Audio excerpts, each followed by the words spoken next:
कोल्हापुरातील क्रांतिसिंह नाना पाटील नगरमध्ये पाईपलाईनची गळती न काढताच रस्ता केलाय। त्यामुळे या ठिकाणी गेले 4 दिवस लाखो लिटर पाणी नव्या रस्त्यावरून वाया जातंय। महापालिकेच्या नियोजन शून्य कारभारामुळे गळती तर राहिलीच, पण नवा रस्ताही खराब होऊ लागलाय। याबाबत महापालिकेला कळवूनही पाणीपुरवठा विभागाचे अधिकारी फिरकले नसल्याने नागरिकांमधून तीव्र संताप व्यक्त होतोय। कोल्हापुरातील क्रांतिसिंह नाना पाटील नगरमधील भाजी मंडईच्या समोरून रस्ता गेलाय।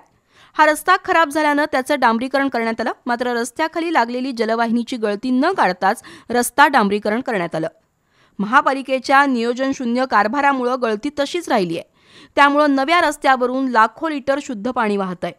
या रस्त्यावरून दररोज स्कूल बसेस, बांधकाम साहित्याची वाहतूक करणारी अवजड वाहनं जात असल्यानं पाईपलाईन फुटते, पण त्याचा विचार न करता रस्ता केल्यानं लाखो लिटर पाणी वाहून जात आहे।